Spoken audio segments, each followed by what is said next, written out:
semuanya, terima kasih atas kesempatan ini. Yang kami hormati Ibu Guru SBB selaku Guru Seni Budaya sebagai pembimbing kami dalam materi pelajaran seni budaya. Di kesempatan kali ini kami dari kelompok 7 akan mempresentasikan tugas kami.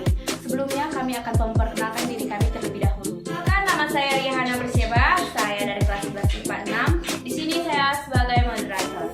Perkenalkan, nama saya Ridwan Oksida Sebelumnya, saya di sini sebagai penyanyi pertama. Oke, perkenalkan nama saya Rianta Masnuraya, saya adalah penyanyi kedua. Oke, perkenalkan nama saya Pranita Broginting, saya sebagai penyanyi. Perkenalkan nama saya Kiromalus Teguh, saya penyanyi keempat. Baik, selanjutnya di sini kami akan menjelaskan tentang makalah kami dengan judul Tata Teknik Pentas. Untuk teman kami Ridu, kami persilahkan untuk menjelaskan pengertian dari tata teknik. Merupakan penataan atau pengaturan benda-benda mati di atas atau di dalam ruang dan waktu yang berlaku di pentas itu. Dalam hal ini, berhubungan dibedakan antara perancang pendesain, tata pentas, dan pelaksana tata pentas. Tata teknik pentas adalah cara membuat pentas atau tempat pertunjukan atau cara menata panggung untuk tempat pertunjukan. Jadi, tata teknik pentas adalah cara menata panggung untuk pertunjukan. Seorang yang melakukan cara pentas atau penataan panggung disebut sebagai seorang kreator. Sebelum melakukan penataan, langkah lebih lanjut bila seorang kreator memiliki konsep dan realisasi penataan yang akan dilakukan pada sebuah pertunjukan, sedangkan konsep merupakan sebuah kompas yang menyediakan sebuah petunjuk dan menambahkan bagi seorang penata panggung. Cara menata, terlebih dahulu merancang atau membuat konsep, setelahnya mengarah dan teknik perancangan apa yang akan dibuat sehingga menjadi sebuah tempat pertunjukan. Perencanaan, contohnya perencanaan pentas atau pertunjukan untuk tari. Pertunjukan tari seperti apa kita buat? Sebut aja kontemporer, kemudian pemilihan tema atau cerita pada tarian. Setelahnya masuk pada material yang digunakan seperti 1. Kostum, 2. Makeup, 3. Properti, 4. Hand properti, 5. Set properti, 6. Cahaya, 7. Sound system atau akustik.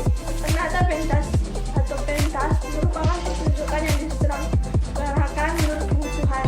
Pentas atau pertunjukan diselenggarakan indoor. Baik, terima kasih untuk teman kami Ridu. Selanjutnya di sini kami akan menjelaskan bagian-bagian dari panggung. Untuk teman kami Rian, kami persilakan. 2. Bagian-bagian panggung. Panggung teater, bagian yang paling kompleks dan memiliki fungsi artistik pendukung pertunjukan adalah bagian panggung masing-masing memiliki fungsinya sendiri. Seorang penata panggung harus mengenal bagian-bagian panggung secara mendetail, yaitu 1. Border adalah pembatas yang terbuat dari kain, dapat dinaikkan dan diturunkan. Fungsinya untuk memberikan batasan area pemain yang digunakan. Backdrop, layar yang paling belakang, kain yang dapat digulung atau diturun naikkan dan membentuk layar belakang panggung. Batten disebut juga kakuan, perlengkapan panggung yang dapat digunakan untuk meletakkan atau menggantung benda dan dapat dipindahkan secara fleksibel. Penutup atau files, adalah bagian atas rumah panggung yang dapat digunakan untuk menggantung set, dekor, serta menangani peralatan tata cahaya. 5. Rumah panggung atau stagehouse, seluruh ruang panggung yang meliputi latar dan area untuk tampil. 6. Catwalk atau jalan sempit adalah permukaan papan atau jembatan yang dibuat di atas panggung yang dapat menghubungkan sisi satu ke sisi lain sehingga memudahkan pekerjaan dalam memasang dan menata peralatan. 7. Tirai besi adalah satu tirai khusus yang dibuat dari logam untuk memisahkan bagian panggung dan kursi penonton. Digunakan apabila terjadi kebakaran di atas panggung. Tirai ini diturunkan sehingga api tidak menjalar keluar dan penonton bisa segera dievakuasi. Untuk teman kami Rian telah menjelaskan bagian-bagian daripada panggung. Kemudian berikutnya di sini kami persilakan untuk teman kami Seri menjelaskan bagian-bagian dari jenis-jenis panggung. Jenis-jenis panggung. Panggung adalah tempat berlangsungnya sebuah pertunjukan di mana interaksi antara kisah penulis lakon, sutradara, dan aktor ditampilkan di hadapan penonton.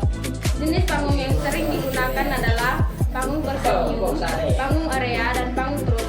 Dengan memahami bentuk masing-masing panggung inilah, penata panggung dapat merancang karyanya berdasarkan lakon yang akan disajikan dengan baik. 1. Persenium. Panggung Persendian biasanya disebut sebagai panggung bingkai karena penonton menyaksikan aksi aktor dan lakon melalui sebuah bingkai atau lengkungan proscenium. Kalau di Banjarmasin biasa kita lihat pada Balarium Sari Taman Budaya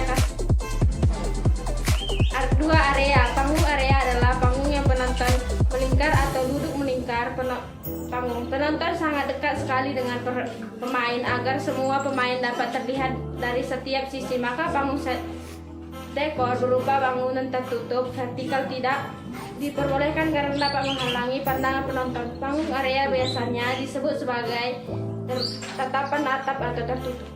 Baik, terima kasih untuk teman kami Sri telah menjelaskan bagian-bagian daripada jenisnya.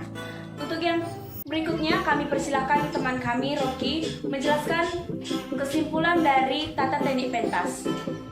Dari kesimpulan tata teknik pentas, peranan seni tari untuk dapat memenuhi kebutuhan manusia adalah dengan melalui stimulan individu, sosial dan komunikasi. Dengan demikian, tari dapat memenuhi kebutuhan individu dan sosial merupakan alat yang digunakan untuk menyampaikan ekspresi jiwa dalam kaitannya dengan kepentingan lingkungan. Oleh karena itu, tari dapat berperan sebagai pemujaan, sarana komunikasi, dan pernyataan batin manusia dalam kaitannya dengan ekspresi benda. Secara garis besar fungsi tari ada 3, antara lain tari sebagai upacara, tari sebagai sarana hiburan, dan tari sebagai sarana pertunjukan. Dalam sebuah tarian antara tubuh, gerak komposisi tari tidak dapat dipisahkan. Dalam sebuah tarian terdapat unsur-unsur yang membangunnya, yakni unsur gerak, tenaga, dan waktu. Tari kreasi adalah bentuk gerak tari baru yang dirangkai dari perpaduan gerak tari tradisional kerakyatan dan dengan tradisional klasik. Gerak ini berasal dari satu daerah atau berbagai daerah di Indonesia. Selain bentuk geraknya, irama, rias, dan busananya juga merupakan hasil modifikasi tari tradisi. Bentuk tari yang lebih baru lagi, misalnya tari pantomim, gerak patah-patah penuh tabakan, atau operet, pertegas lagu dan cerita, dan kontemporer, gerak ekspresi spontan, terlihat tetap peraturan taktik tertentu. Presentasi dari kelompok 7 dengan tema tata teknik pentas. Sekian dan terima